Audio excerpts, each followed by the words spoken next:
Hey guys, welcome back to ATZ Sports, and AIFF have dropped their roadmap 2047, which basically is a huge project in which by the year of 2047 there are certain goals and objectives that are set for the Indian football culture at large. Okay, and AIFF have done this so that they can improve football. Their main objective is of course to improve football, and I feel that it's a good roadmap, but we are going to discuss all about it in this video. Mind you, this video is going to be also slightly long because I'll be giving my opinion and highlight the main things. If you want this PDF or the full roadmap, I think it's available on the AIFF website. So without any further ado, I think we should start. So let's talk about the major things. As you see, Vision 2047. I think I'll make it a little bigger for y'all to see. Yes, it is. To be honest, I never expected a lot of effort being put in the visuals. Okay, for this, yeah, I know it's an important thing, but it looks kind of nice, right? Because considering it is football, so I'll just go through some of these main slides. So this is the Vision 2047, something which I believe can literally shape India. Okay, it's a huge plan. And here, as you can see, the table of introduction, organization direction with the Vision 2047 and the strategic plan of 2023 to 26. So at least for the moment, in this plan that I do have, we are going to see for till 2026 what are the plans of AIFF. Okay, and I find some of them very interesting, especially when it comes to talking about the league. Okay, so I am just going to skip some of these parts. So y'all, of course, if you want, you can download this PDF and you can check it out. So I just love this, the way they have put the numbers, making it easy. So India in numbers, okay, there's 36 affiliated members, 106 men's ranking in FIFA, which is very low, 61 in women's, which was once upon a time good, but now it's going more low. I think we were in the top 50 once upon a time. There are about 1,46,900 registered players, out of which only 8.3 are women. Which one more thing, another important thing is the emphasis on women's football development is very good in this roadmap. So if you do love to support women's football, if you are you don't need to watch every single damn game, but if you want women's football to improve in India, which I believe should be a huge priority, I think this roadmap gives you a lot of things. So then there are 3,655 clubs.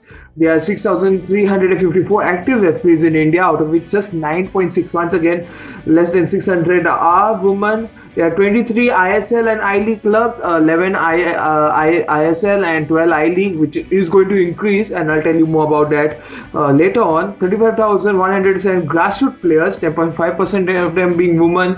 Licensed coaches, 8,479, out of which again 8.2%. If you notice, almost everything is below 10% for women here, and there are 12 IWL clubs, Indian Women's League, which I believe should be higher. Okay, so the stakeholders analytics, once again, this is stakeholders, which I don't think we need to go into that much.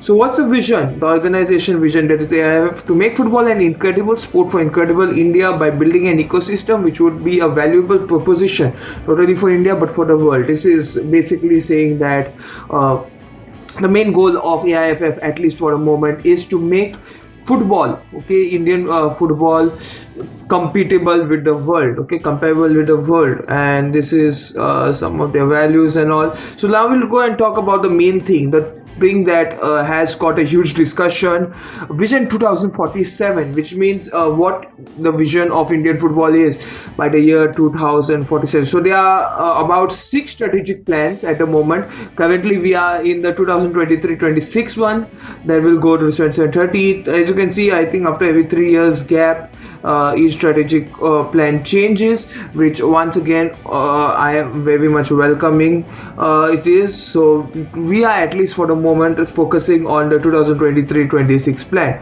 So one major thing is that by 2047, by the year 2047, India will be in the top 4 in Asia, which, to be sincere with you all, no offense, but it's a huge leap, okay, because there are other big clubs, like other big countries like Vietnam, who are, once upon a time we smashed them 3-0. They improved their ecosystem, now they are in the top 10. Okay, there's China, of course, once again top 10. They don't come very near to being the top 4, even though the amount of investment and what things they have done is quite big, but Yes, we can take an example. If it was top 10, I would understand.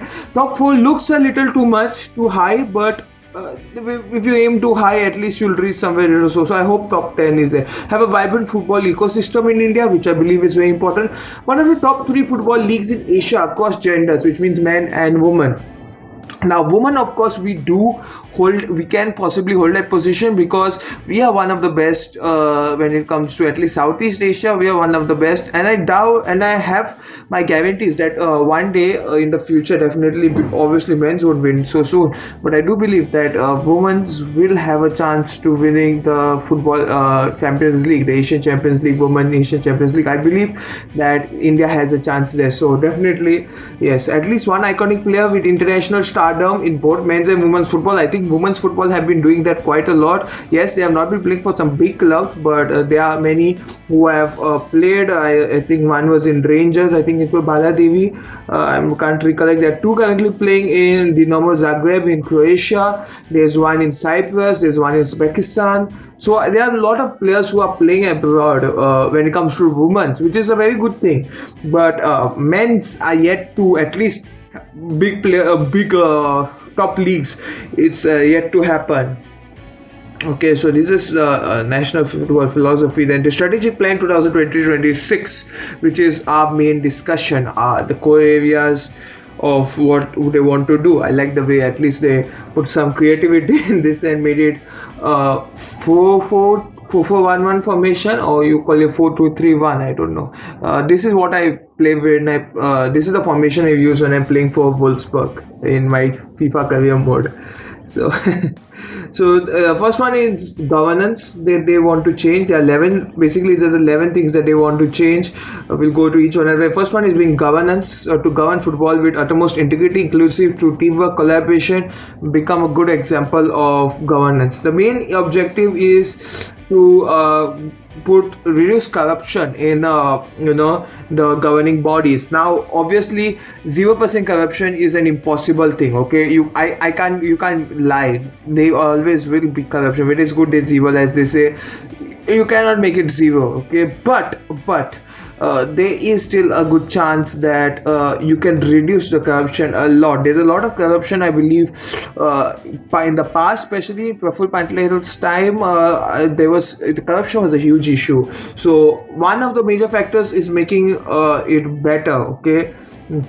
So I think you can read this. I'll just go redefine, rebrand, and restructure the organization. So I'm all fine, all good with this. These are some different types of positions, associations, and what they are planning to change. Okay, and to once again to create more opportunities for women football. Another huge emphasis is given to women's football here, which I'm also very happy.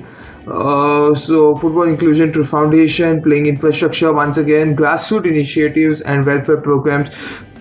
Infrastructure and grassroots is very important if you want to develop future good talents in the future. So I'm definitely 100% happy with this. Okay, so the target by 2026, the vision is of course there. The target by 2026 when it comes to governance is that 100% of member associations to adopt good governance practices, less corruption. Member associations to revise and adopt its stature in line of that of AIFF for good governance. So basically following what AIFF gives. So policies, regulation, guidelines to be realigned into our objectives. Okay, a clear anti-discrimination policy. Once upon it again, discrimination is a huge impact. It has a huge impact. And football objective framework in place to evaluate governing performance. So this is some good things. Then we come to infrastructure, another important thing.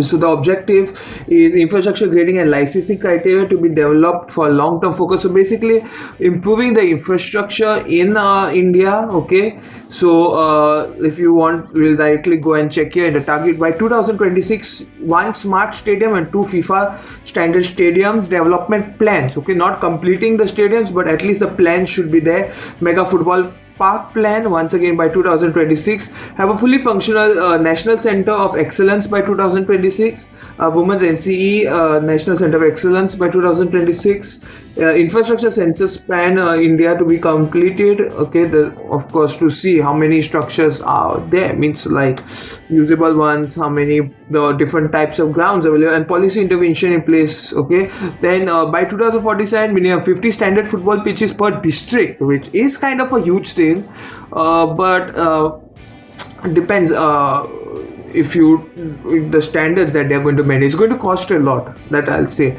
30 FIFA standard stadiums, which again is quite good. 30 is of course a huge number, but when you consider how big India is, and if you just like put like say 4 in Kerala, 3 in 4 in West Bengal, 2 in Maharashtra, you see Manipur and all, you see the numbers becoming state-of-the-art football park for Indian football, which again is like fan parks and all. 50 professional clubs to have their own training bases, which I think is another important thing, that the professional club, at least in ISL, I-League clubs, should have their own training grounds and all, which makes it football, which helps in developing. Okay, you don't have, I think many of you have seen grounds getting flooded, grounds are unavailable, bad conditions, so each club should have like their own ground. Now this is a digital transformation, setting an innovation hub, which is one interesting thing. So I think some of you all may know a transfer market website, where you go on and you collect, you want to see stats of players, their market values, which clubs they played for, everything, full information about them, you get it on their website. So similarly, AIFF are wanting to do that in collaboration with some technology partners, which I believe is a very good thing. Release first version of the football application category to all stakeholders, which means by 2026 this app or website will come out to all of us, and it will be using a lot of data analytics, like to see different things, analytics in scouting at elite level, pilot 2 or 3 concepts, design and develop a streaming platform to offer football content to all levels of fans, which I believe would be very good. I would definitely pay for it if they also keep the prices at an understandable rate. A place where I think, instead of playing at Star Sports, how currently the Premier League ones, they sell their matches to BBC, and BBC then streams them. Instead of having Star Sports stream all the matches and then sometimes they don't even put it, I think we having our own channels to run football matches. Okay, football matches, live stream, live broadcasting of the matches, highlights, replays, interviews and all. I think this would work very well. Creation of a centralized data lake and footage archive for both technical development and stakeholder communication. Again, a very good thing. Now, refereeing, one of the most controversial part in the Indian football system. So I think we have a lot of objections for referees. So basically, Target 2026 also says about making referees better. Okay, so currently we have by 2027. Okay, we A grade. There's different types of levels of referee. So A grade is basically you can referee FIFA matches, AFC matches.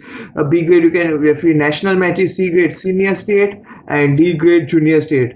So by 2027, plans are to get at least 8 A grade referees, 70 B grade, 6 C grade, and 100 D grade referees, which once again is a very good thing, because you need referees who have proper knowledge of the game, to work this stuff out. So it's very good here. Okay, then also Target 2026 is again a center of refereeing excellence to develop and train referees, which again is another very good thing, because training referees should be also given a high priority, according to me. Okay, now clubs, this is one of the most important things for football fans, especially who are following the Indian Super League. I think this will be. So what's the target by 2026? Club licensing to make it mandatory to have an elite player development program. So when you get a club license, I think licensing of clubs are there, as you may know. What is that called? It should be mandatory to have elite player development. So it's a particular development program for, I think, the youth system. Okay, at least 20% of clubs should have residential academies for player development. So if you are signed by an academy of a particular club, Okay, let's say you are playing for an academy, you have a place to stay, okay, good place to stay, in which the club takes your expenditure, not so that you are 24/7 developing at the club academy. All clubs have to define scouting structure in place and have a youth teams for all top flight professional clubs, which will basically mean for all clubs in ISL, I League and I League 2. Once again, quite a big ask, because finance in India for Indian football clubs is very tough. So it's going to be tough, but 50% of development clubs to have women's football division, competitive structure involving 20,000 football clubs, which again looks a huge number, 100 professional clubs in top league structure, which I'll explain, minimum 20 standalone women football clubs, and at least one among top 4 in Asia AFC Cup competitions by 2037, which is once again tough. Okay, it's not that impossible, but when you talk about so many clubs, the financing part will be very difficult. Okay, you don't have those many finances. So grassroots, once again, something that is to increase the number of grassroots development, which means young children being trained properly. Launch a flagship grassroots project, reach 35 million kids through grassroots programs, 1 million registered players, launching nationwide fan and volunteer program. This is all extremely well, according to me, well planned, because grassroots development is also important. So I'm very much agreeing to this. Talent development and identification, this is basically using data analytics to identify which players are playing well and how to develop them, okay, seeing their weaknesses and all. This is used by foreign clubs mostly. So the states with most male players, of course, Manipur topping both places, followed by Mizoram in the men's, and West Bengal, Kerala, Goa, mostly the understandable. But when you see in women's, it's kind of a different. Of course, Manipur being the top, Odisha, Haryana, and then Maharashtra, but Goa coming so low is kind of, strange for me, at least, okay, when I speak about it, because I do believe that Goa has a lot to offer, but I don't know why we don't participate in such tournaments in the IWL. Okay, I know the money is not that good, but you should be putting some effort. Then talent development, okay, once again, data driven AIFF scouting for youth national team. Once again, data analytics is going to play a huge role here. Machine learning, 35 matches per youth player across elite and state youth leagues, which again is very important. Game time is a huge issue that current youth players are suffering from, so this will definitely help them. Okay, design and implement academy licensing criteria, 5,000 licensed scouts, 100 teams in each elite youth league category, achieve a total talent pool of 100k registered players in youth categories, which sounds extremely well. Okay, and it should work, hopefully. Coach education, once again, to get better coaches. If what is that, by target 2026 to get these many coaches, if you can see the tutors who are going to teach the coaches, and the target of 2026 through diploma A, B, C, D, E. Okay, this is grassroots. So I think many of you all may be knowing this, coaching diplomas and all, which you can get. Okay, there are some courses which you have to do. You have to answer some exams and all, and yeah, that's how you get it. So E, I can't recollect, and I don't think they have written all. Okay, so as you can see, they have shown here, at least for those who want to know. So D diploma, you basically it's a coaching level program. You get elite grassroots development, A specific coach, youth, and so you need A diploma coach to teach the senior team, B to teach like the academy of that team, a PC maybe an assistant of that academy, or just to be area specific like goalkeeping, striker positions, just that much. And D is basically for grassroots development, basically the under 14, under 12, under 10. And pro diplomas are mostly taken by people who mostly go for research orientation, like how in civil engineering and all, doctors, they do research work, scientists do research work, same thing almost. So yeah, that's there. And the competition, now this is very important if you are an Indian football fan. Competition wise, this is currently all the structures. I won't go through it because the video is almost going to touch 20 minutes or so. So let's just directly go to what is the competition. So senior men's team, okay, by 2026, this is the plan. ISL, one ISL, okay, so there'll be 14 teams. I League will have 14 teams. ISL has 11, so plus 3. I League has currently 12, so plus 2. I League 2 will have 12 teams, only 12. Currently, I think it's 20 and 18, 20. This is play group stages. That will be a proper league. The zonal league, so India will be broken to zone. Maybe Northeast will be one zone, North will be one, South will be one, and each zone with 12 teams each. So that makes up to 60 teams. So you can imagine. So then I think the top team has a chance to get promoted. Something like that they will do. State championship 36, which is basically the state leagues. At least 60 individual city district leagues feeding into state championship minimum, each 8 teams in each. So like in each state, after the state league there are lower leagues below the state, you know, right? So basically they are talking about that won't be, but I love the interesting part about how they are making ISL, I League 2 and zonal. This is going to make the structure, okay, with promotion and relegation, mind you, with promotion and relegation, it will make football amazing to watch, okay. And for women's, one women league with 10 teams, a second division with 8, zonal division 5 with 30 teams in total, I believe so, or 30 teams in each zone. And oh, I really can't recall. Okay, no, 30 teams in total. So that means about 30 divided by 5, that should be 6. Yeah, 6 teams in each zone, and a state championship with 6 teams each, 20 states. So that's very good. That's very interesting, and I think you can merge. Okay, now if your city or district doesn't have those many clubs or those many villages to feed those many clubs, then I think you can merge it. So that's an interesting thing.